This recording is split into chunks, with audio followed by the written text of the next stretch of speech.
Hi, everybody. This is CG Farmer, the author of The Adventures of Delilah Daisy, Delilah's Big Adventure, and I'm on jerry-royce-live.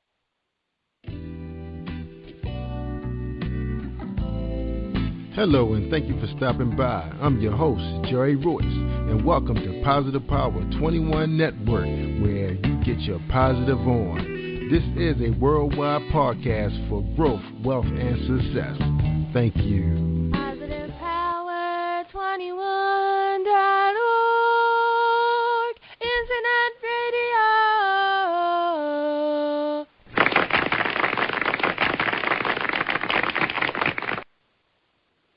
Thank you, everybody, for joining us, and welcome to Jerry Royce Live on Positive Power 21.org. I am the voice of Jerry Royce, and when it's all positive, it's all power. That's Positive Power 21. And today's sponsors are Queen's Production. They're producing a play in Baltimore, Maryland, next Saturday, July 19th.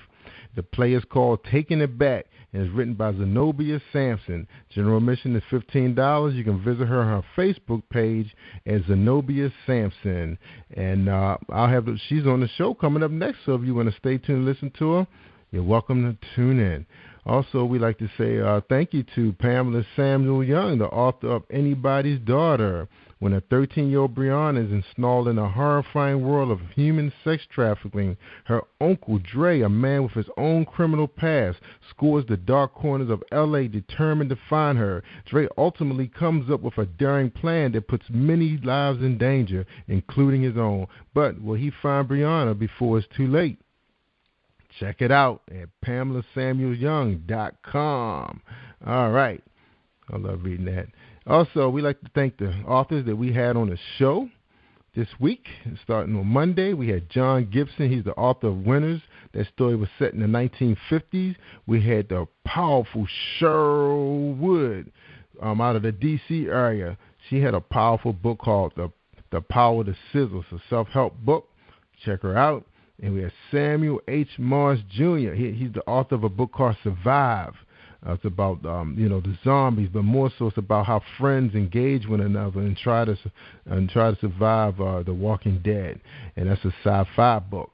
And also we had Amelia Adeja, author of Accelerate Your Glory. That's a self-help book. She came all the way over from Ghana to go to school here and stayed and became very successful. And she writes about some of the things that she went through while living in Africa.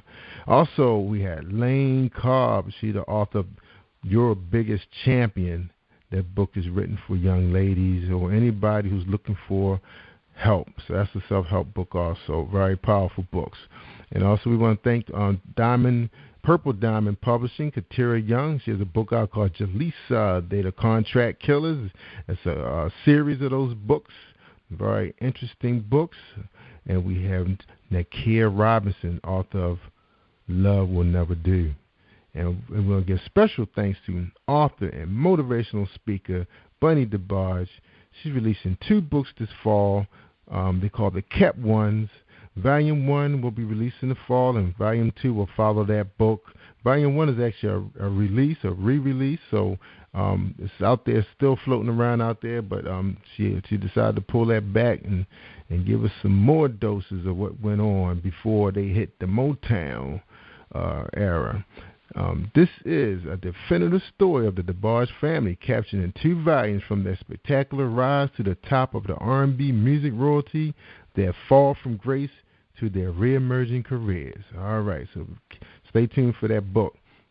And also for you guys that need some bedroom reading, ladies, the book called The Chronicles of David Hanger. It's a series, The Chronicles of David Hanger, all available on Amazon, and it's published by True Glory and Firemouth. Very, very good book. Real hot scenes in there. Check it out. All right. Tonight on the show, we have a children's book author. She's author of a book called The Adventures of Delilah Daisy, Delilah's Big Adventure. It's available in paperback and Kindle edition, $3.99 Kindle, and I think it was like I don't see the price for paperback, but we'll find out. I'm gonna give you a little bit description of the book. Then we're going to have our author come up and tell you all about herself. And the name of this book is called Meet the Daring Delilah Daisy, an adventurous 8-year-old who is fiercely protective of childhood freedoms of exploration. She always looking for her next challenge and taking her friends with her, but this latest adventure would take a place a lot closer to home. How would Delilah deal with becoming a big sister? Find out in this heartwarming tale. And the author of this book is CEGI Farmer. Welcome to the show, jerry-royce-live. CEGI, how you doing tonight? I'm fine. How are you doing? I'm doing great. Glad to have you on the show. I know it's been a little while. We've been going back and forth, but we got you in on Friday Night Live. Now, you know, that's special when you're on Friday Night Live. All right? Yeah, you got to save me, for the best show, of course. That's right. That's right. The end of the week.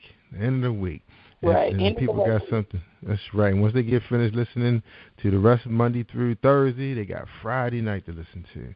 And we're glad to have you. All right. Now, we didn't have no bio. I know you said you have a very good bio out there, and we just could not find it.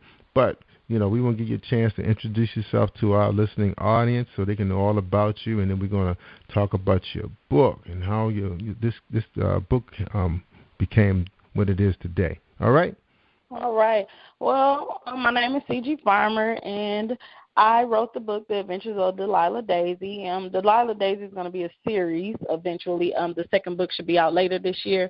But as far as my bio is concerned, I'm originally from Arkansas, and I grew up there in a little country town, little less than 6,000 people, no Walmart, so it's small. And I always loved to write. That's been my passion since I was a little girl.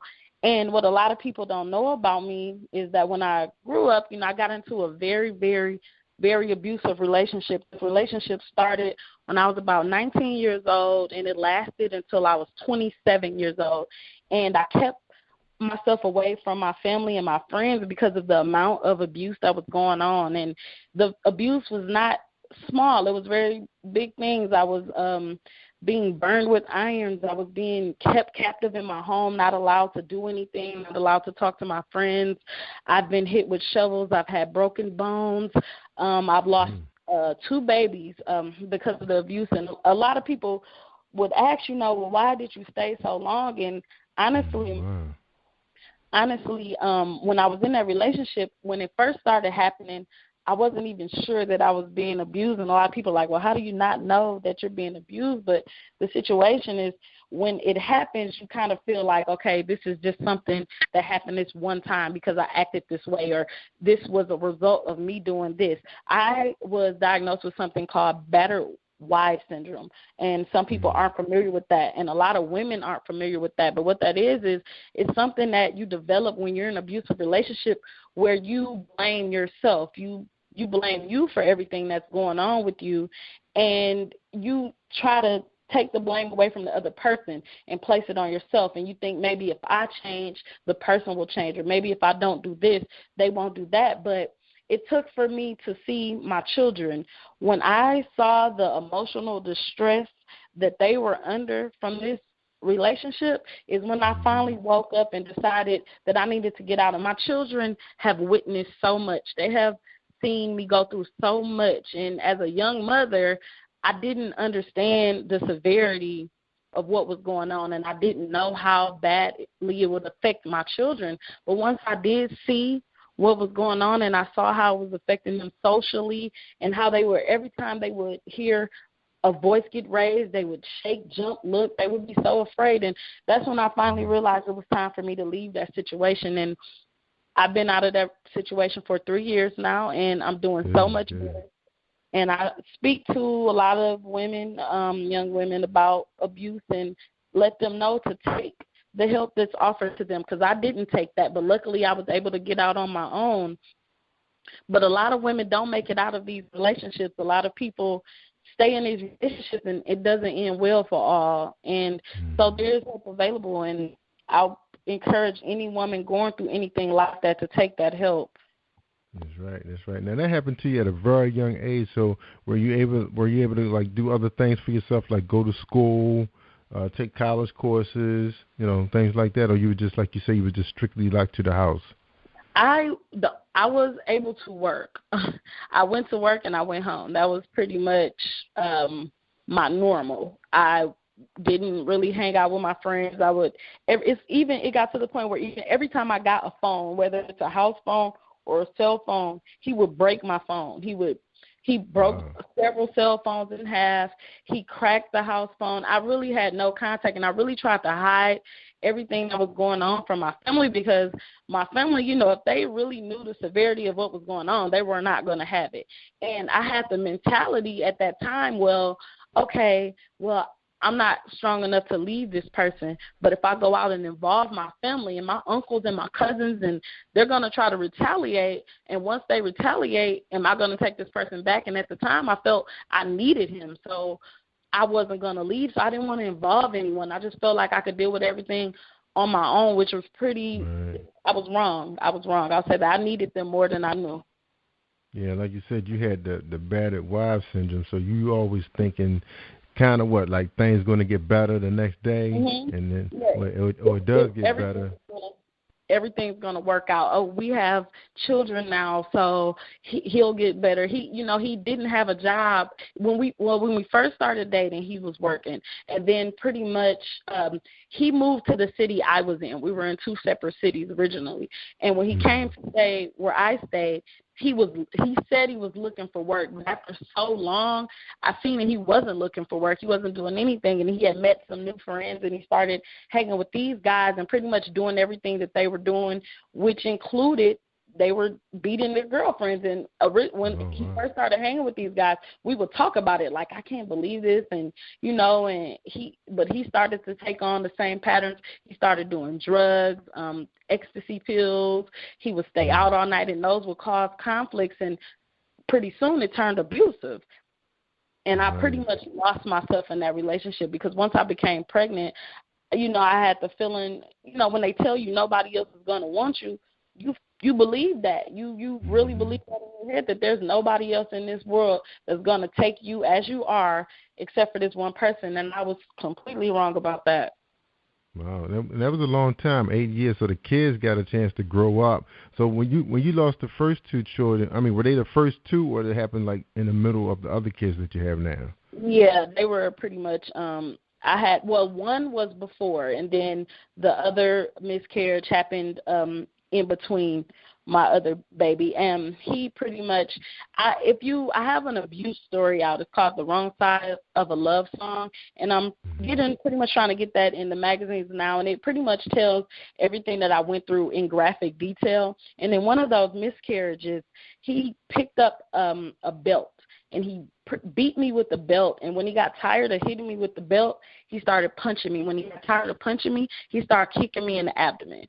And oh my God. Yeah, it was really bad, and I had bruises all up and down my body, and I ended up not only losing the baby, I lost my job because I was calling in to work so frequently, because who can work after something like that? And when I lost my job, he blamed me for that too. So I went through a lot, and I'm glad to say that I'm out of that situation, and I'm doing so much better, and have a book out, and I'm pursuing my dreams finally. Good. Amen. Yeah, I mean, you're not the only person I had on this show, that went through this.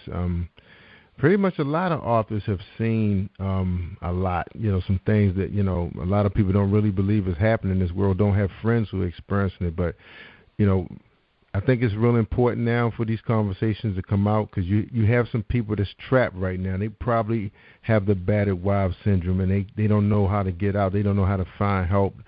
They're afraid to involve their family because they don't want to get their brothers or their fathers in trouble with the law. Mm-hmm. But you got to tell somebody.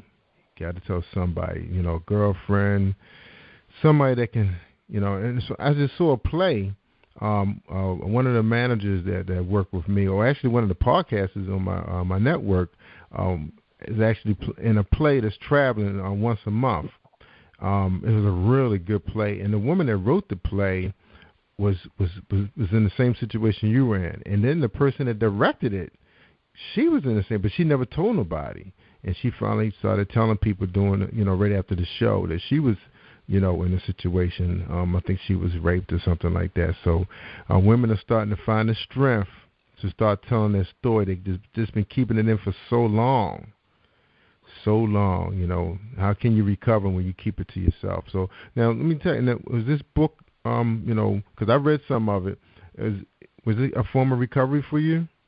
It was, because when I was in that relationship, I really lost sight of who I was as a person. I lost my identity in him. Everything was consumed in my relationship, and I didn't do anything that I liked. I didn't even do so much as go to the hair shop or the nail shop. I just lost myself, and I wrote poetry and a lot of short stories, and I quit doing that.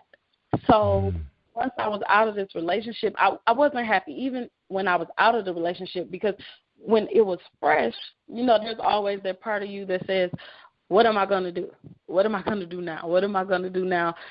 Do I still need this person? That's why a lot of women go back, because they feel like they need this person to complete them. But when you realize they're not bringing anything to the table, why do you need the person? So, so when I got out, and I just tried to do a lot of things to make myself happy. I started my healing process by reconnecting myself with my family members and my friends. I had isolated myself so much, and I reconnected with my family, my mother, my father, my brother, my sister, and a lot of my extended family. And then I worked on getting my children to the place they needed to be in, where they were comfortable once again. But after that, I decided, okay, now that everything's being situated, see, you're still not happy. What makes you happy?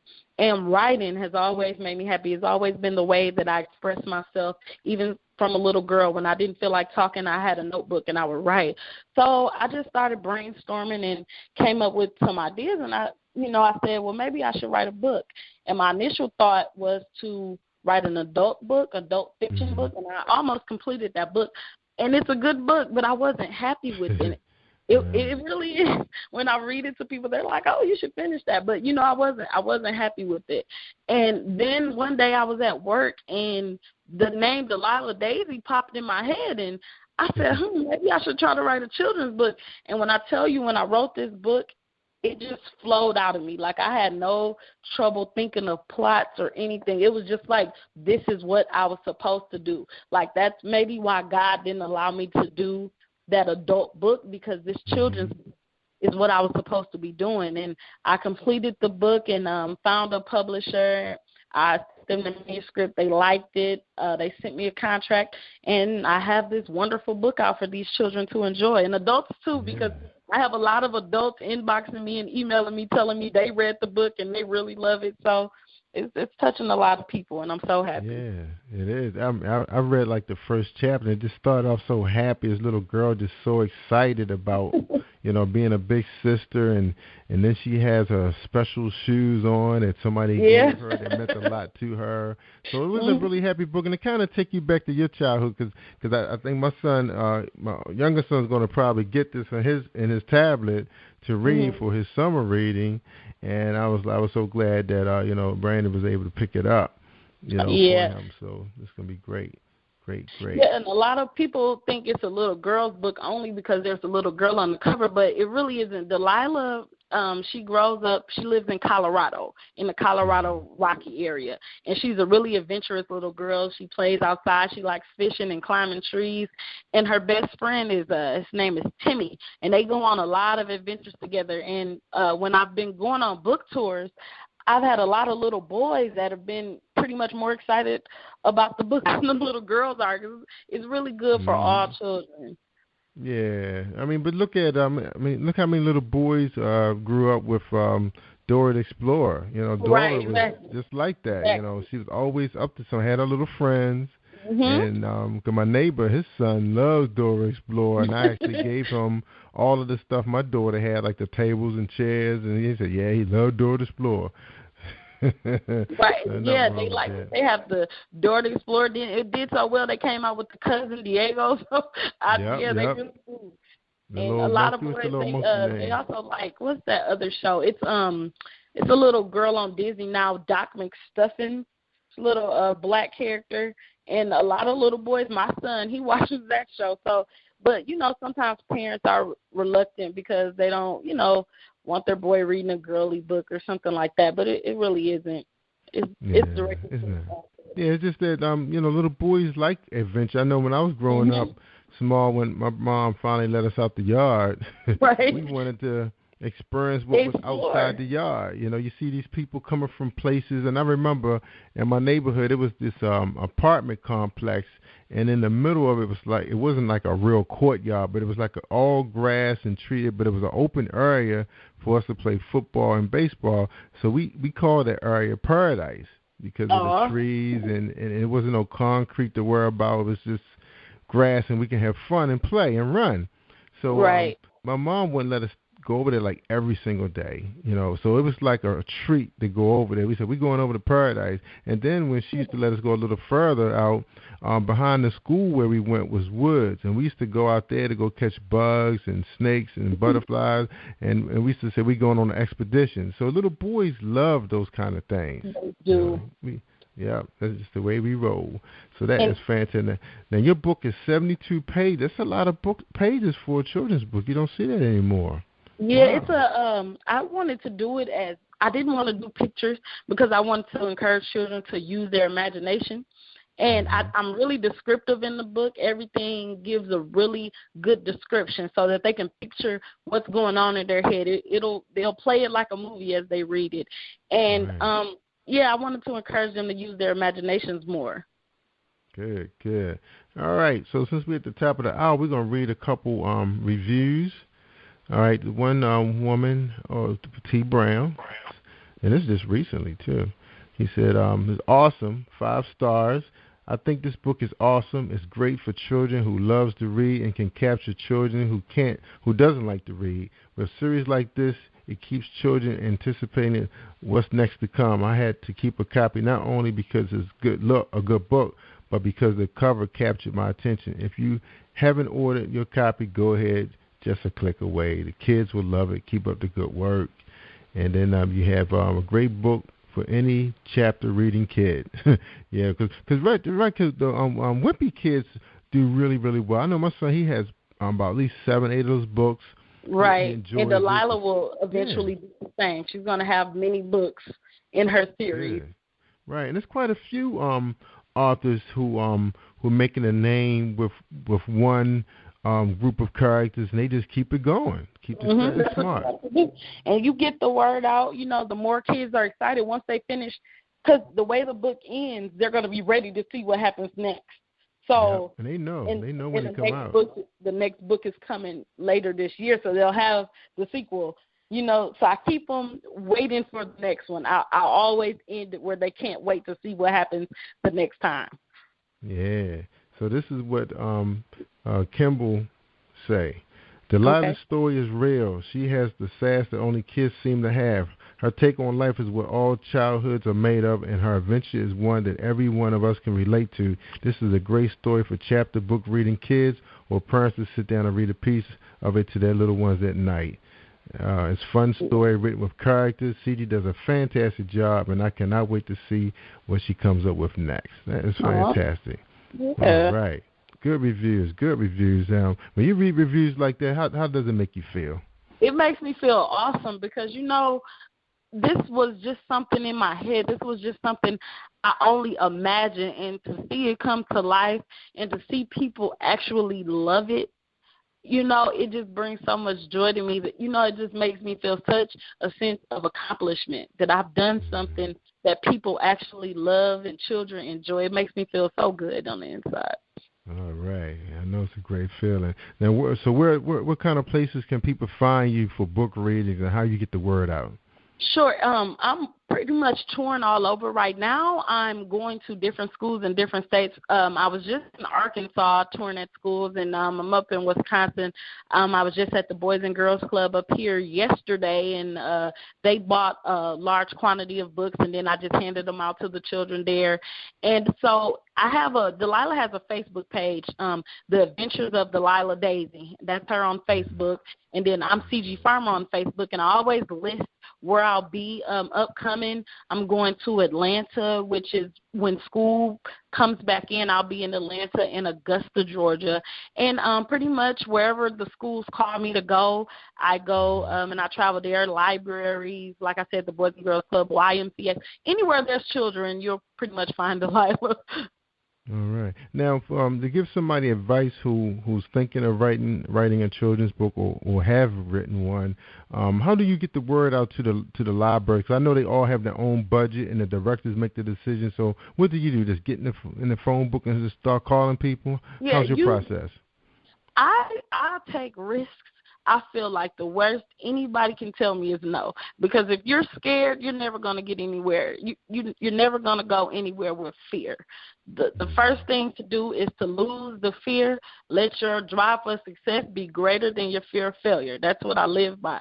So I get up and I call and I talk to these people. I let them know who I am, what I've written. I get materials. I have a lot of materials, bookmarks, and I have posters, and I have giant cutouts, and I hand these things out to people. I hand out pictures to the schools, the bookmarks to kids, and I get people interested, and I go in and I talk to these schools, and they're excited to have me come. I don't charge them anything.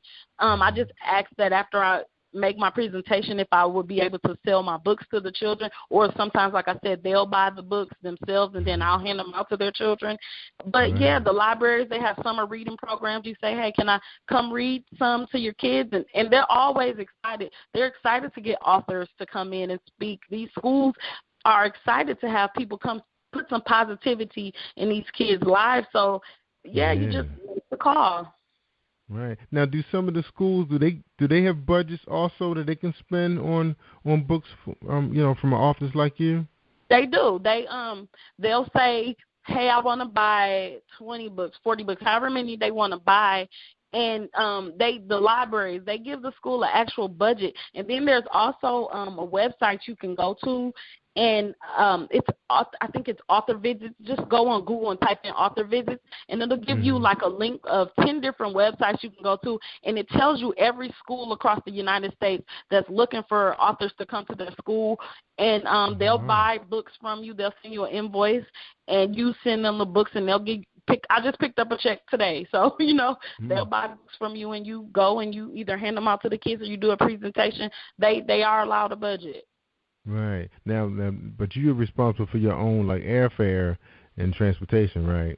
Yeah, pretty much. But like I said, when you go, if you're allowed to sell your books, you make your money back. When I went to Arkansas, I did only 3 schools, and I made my money back triple what I spent to actually go.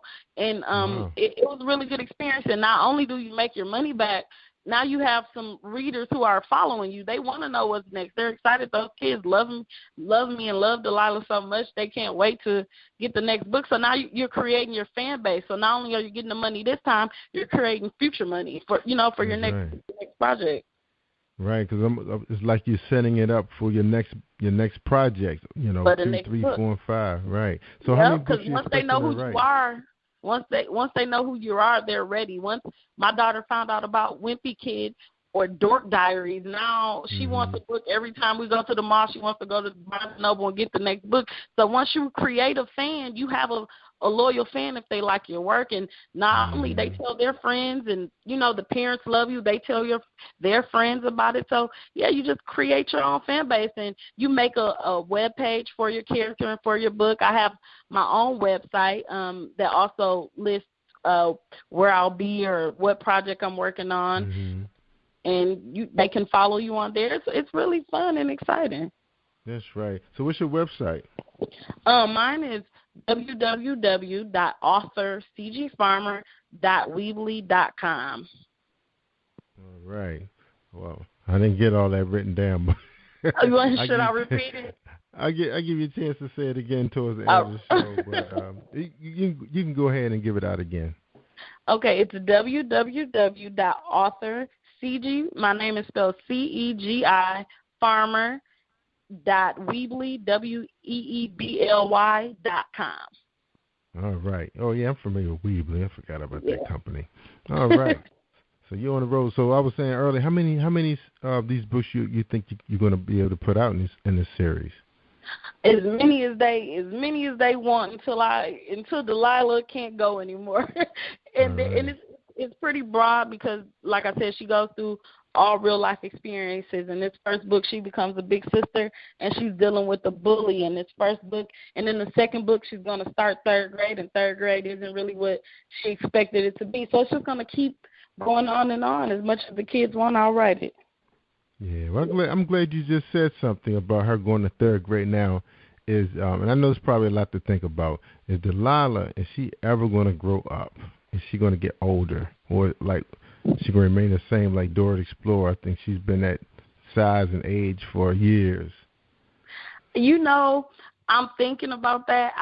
She's going to have to get a little older to keep it going. I mean, I'm not sure how long it's going to be before I actually have her turn a different age, but I think she's going to eventually grow up, because I really do see this book going a lot of places, and I see her being big. I see Delilah being the next Dora, the next Doc McStuffins, the next Sophia the First. I see that, and a lot of people say that to me, that they see Delilah going on as a cartoon or even as a children's movie, and so it is a lot to think about, and I'm not sure how I would incorporate her growing up, but I think I am definitely going to have her get a little older. But one of the things that you probably can, I mean, it's me thinking business.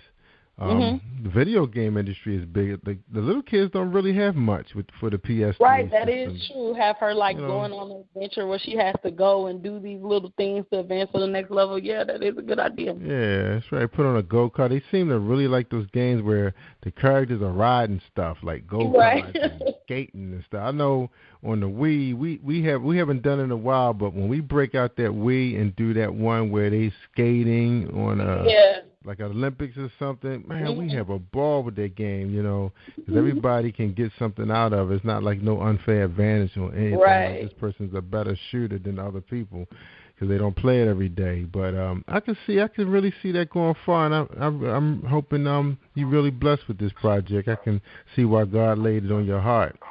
Oh, thank you so much. Yeah, so it's just a matter of probably just finding yourself some investors and go out there and take advantage of some of those websites where they collect funds for you and donations. I think people are hard to really go out for something like this, Yeah, that's a good idea. I'm really glad you gave me that, because I never thought about doing anything like that. But now that you mention it, that is a very good idea. Yeah, just imagine, you see a nice project like this, a young lady is pushing it, and then you visit Walmart and you see this game up there on the shelf. You say, wow, I invested in that, Right. Make you feel good, make you feel good as a human. We need these good stories, these days. And right now, listening to your path, whoever listening to this who went through a similar ordeal in the beginning, but now they're still trying to find their purpose, I mean, your story is tremendous, and we know that you got a bright future. Thank you so much. All right. So you never did say, how many children do you have right now? I have 3 children. I have a 10-year-old daughter, I have an 8-year-old son, and my youngest, she'll be 4 on the 15th of this month. All right. So they all embraced Delilah like she's part of the family? Oh, yeah. Delilah Daisy, everything. They know all about Delilah. They go to these events with me, hand out books. And sometimes it's funny because when I go to school, they even get a little jealous about the kids crowding me and hugging me. Yeah, I can imagine that. Yeah. It's really nice. And, I mean, it gives them something to be proud of, Mm-hmm. Right, and it helps the teachers out too, because it's exciting to have like a show and tell. And I know the school that my kids were going to, this community is really, really strong when it comes to supporting the school, because I actually have a recreation and parks program, a taekwondo club, and it really is for the smaller kids. I get kids occasionally 10, 11, and 12, but most of the time it's smaller kids now. A lot of the kids got older and they moved on to other sports and activities. But I just love to see them, their faces when they testing and they showing their parents what they just learned, and make you feel good as an individual where you can give to your school like that. And it's in the school. I don't pay anything for space. All I have to do is bring the equipment. They house all my equipment for me. So the schools really embrace you. We have had no problems with the kids breaking up stuff or running through the halls. They respect the program, and we made them understand in the beginning, this is for you. But if you want to keep it, we have to respect the school, because they gave us a lot, this big room for nothing. Right. So, my eldest daughter, her teacher, he did it was a lunch with the author, and what happened was they were writing their own books. And my daughter says, yeah, my mom's the author, and he told her to bring in one of my books. So I don't know what he was expecting, but I guess he wasn't expecting the actual published book. So she brought him my book, and he's like, I wasn't expecting it to be like this. And, I laughed about it. And he got in contact with me, and I came in and I spoke to the entire fourth grade.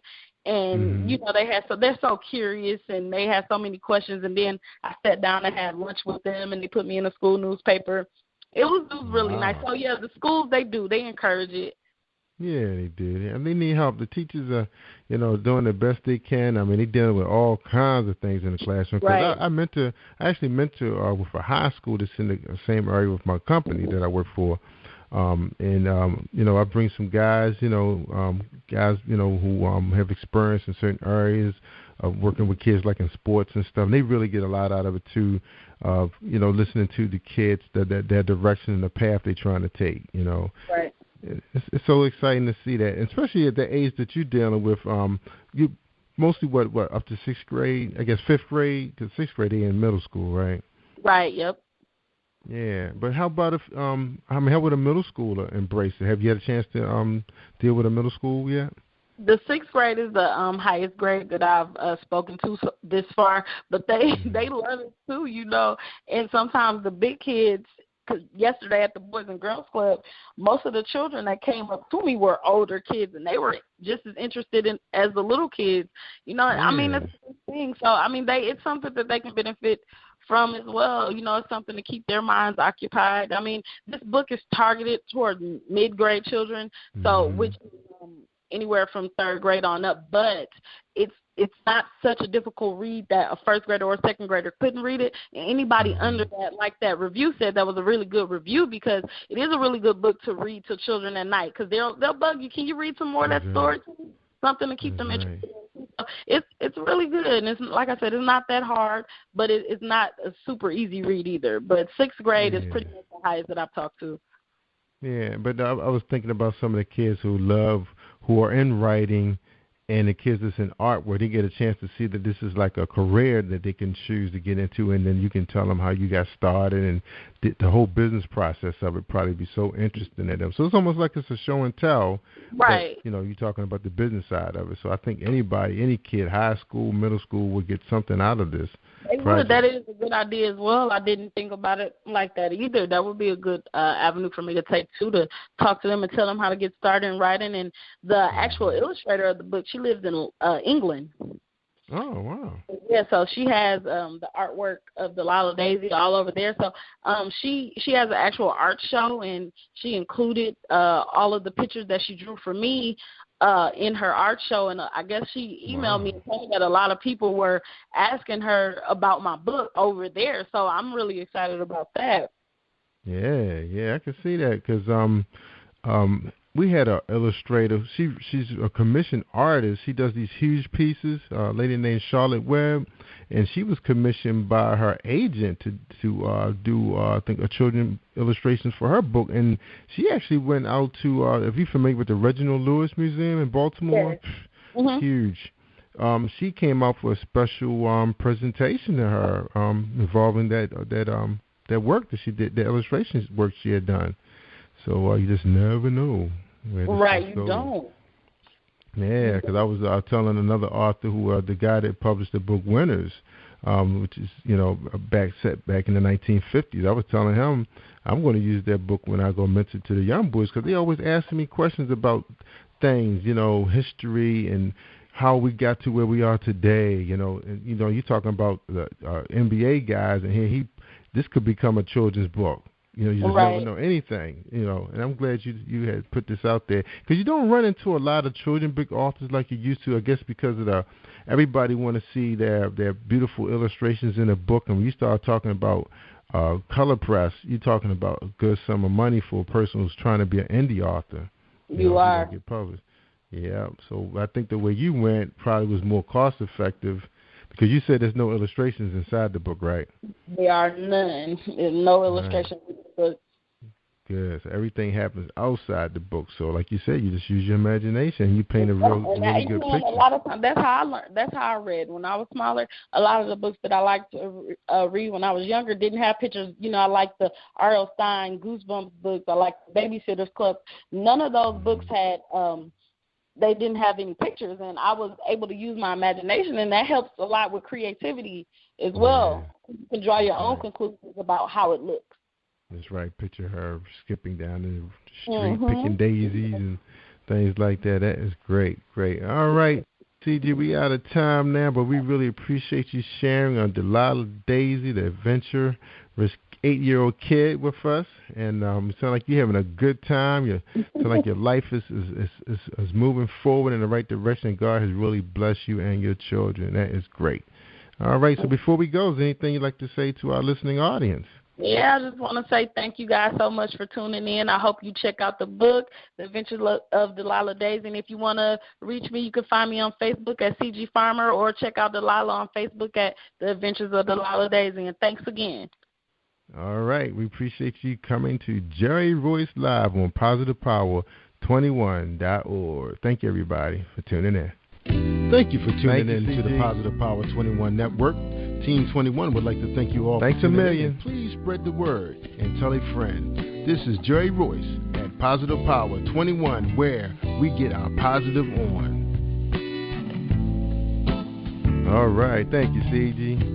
Positive Power 21.org. Internet radio. Thank you, everybody. That's a wrap. Thanks, CG.